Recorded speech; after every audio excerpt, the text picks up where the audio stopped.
Bonjour, bienvenue dans cette nouvelle vidéo. Donc, toujours dans la section 2. Maintenant, on a déjà parlé des littéraux numériques. Maintenant, on va parler des littéraux de chaîne de caractères. Donc, comme pour les littéraux numériques, en Python, une chaîne de caractères, c'est une séquence de caractères Unicode entourée par une simple apostrophe ou double apostrophe ou triple apostrophe. C'est une simple ou double apostrophe pour une chaîne de caractères dans une seule ligne et une triple apostrophe pour une chaîne de caractères dans plusieurs lignes. Donc on peut distinguer qu'on peut avoir une chaîne de caractères. Je vais juste copier-coller car j'ai pas une clavier française. Une caractère dans une seule ligne. Donc c'est aussi on peut avoir une chaîne de caractères dans multi-lignes.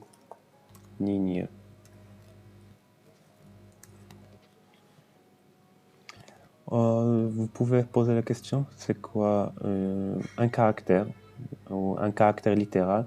Donc un caractère littéral, c'est un caractère simple entouré lui-même par une simple ou double apostrophe. Donc il n'y a pas de triple apostrophe pour les caractères, donc c'est juste une lettre.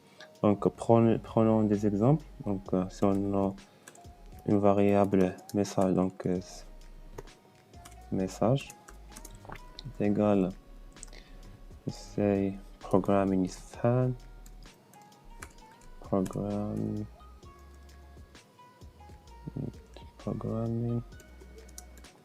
is fun. Donc c'est une chaîne de caractères dans une seule ligne entourée par double apostrophe. Donc si on l'affiche message, donc voilà, on l'affiche par la fonction print pour voir la différence. On peut aussi avoir message 1 égale donc programming is fun to learn, donc simple apostrophe, et si on l'affiche message 1, donc voilà, programming is fun to learn, donc c'est G ici. Donc c'est pour une chaîne de caractères dans une seule ligne, pour une chaîne de caractères, pour un caractère littéral.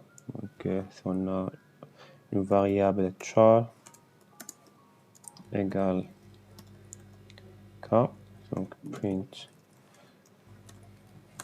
char plutôt. Voilà. Donc c'est simple apostrophe ou single quote. On a char égale donc double quote ou double apostrophe, donc le même c'est A, et du même affichage du char, donc on va le nommer char 1. Voilà, c'est KA, donc caractère entouré d'une seule apostrophe, simple apostrophe, ou de double apostrophe, double quotes. Maintenant, on va voir, donc c'est pour les chaînes de caractères dans une seule ligne, pour des multilignes. Donc multiligne égale, donc on a dit triple apostrophe. Voilà des triples apostrophes. Donc je sais pas. Il y a dans la programmation Lorem, donc dans HTML. Donc c'est juste, on va l'essayer. Pourquoi pas. Donc dans HTML il y a une Lorem ipsum. Donc dans HTML, si vous tapez Lorem, donc il juste vous donne des phrases aléatoirement. Voilà, on prend ça. Voilà, donc Lorem du fort, voilà. Donc c'est juste pour prendre l'exemple de multiligne. Donc voilà de multilignes. Si on essaie maintenant de l'afficher, donc j'ai... Ah bon, j'ai pas exécuté voilà. Donc comme c'est... Il s'affiche comme il est écrit ou déclaré ici. Donc voilà, donc il n'y aura pas d'espace ici.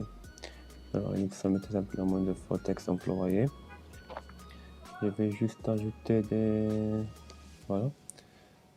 Maintenant, on va voir Unicode. Donc Unicode, c'est à rechercher par vous-même. Donc vous cherchez c'est quoi Unicode. Car je pense que ça va être un plus pour vous si vous la cherchez. Car c'est très important. Mais en bref, les chaînes de caractères sont basées sur l'Unicode dans Python. Pourquoi tout ça? C'est une fonction de Python donc, qui permet de représenter des lettres, des caractères de différentes langues et de différents systèmes d'écriture. Par exemple, dans l'anglais, on n'a pas des caractères comme O dans plutôt, donc O avec un accent circonflexe ou des U avec deux points. Donc, il y a certains caractères qui n'existent pas en anglais, mais grâce à l'Unicode, on peut les afficher. Donc, je vais juste voir un code pour moi. Donc, c'est toujours le syntaxe U. Et voilà, on écrit ici notre Unicode. Donc, on va faire backslash U.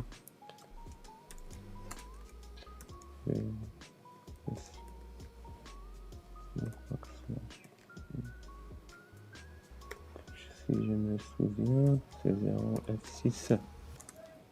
Donc, si on affiche maintenant l'Unicode,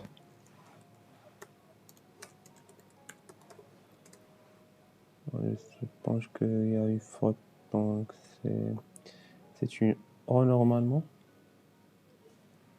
Une O avec deux points, même que une, mais je ne me souviens pas du code. Ok, l'idée c'est que l'Unicode vous permet de représenter des caractères qui n'existent pas dans certaines langues, mais il existe dans d'autres. Donc comme le U avec des points, il n'existe pas en anglais, mais on peut l'afficher grâce aux Unicode. Il y a aussi le row. Le row, c'est quoi alors? Il fonctionne comme, il sert comme le backslash pour les chaînes de caractères. Donc, pour mieux comprendre, donc si on a une chaîne de caractères, c'est pas message égal. Donc, si on a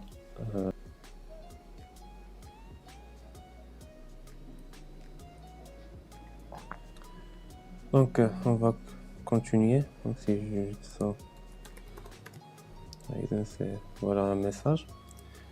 Donc, ce backslash insert un retour de la ligne. Donc, si on affiche maintenant message, donc voilà, il y a un retour de la ligne entre ces deux mots. Mais si on veut afficher même cette backslash n, donc on ajoute juste un backslash. Donc voilà, c'est affiché comme un caractère. Aussi pour un message 2. Donc voilà lui-même, si on veut juste ça. Donc voilà.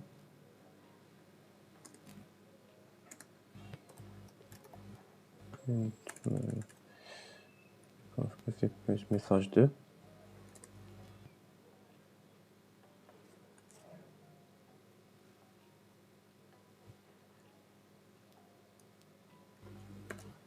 On fait maintenant comme ça.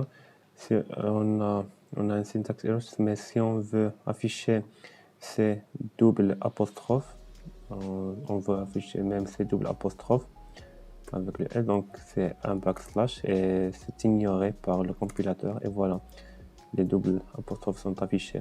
Donc c'est l'idée du row, des chaînes de caractères row string. Donc syntaxe c'est R. Donc on va écrire même on va écrire celle-là.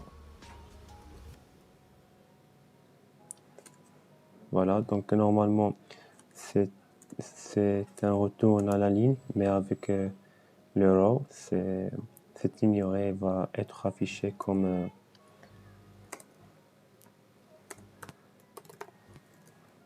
une chaîne de caractères simple.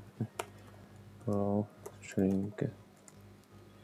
Donc voilà, c'est tout pour les littéros chaîne de caractères. Et à la prochaine.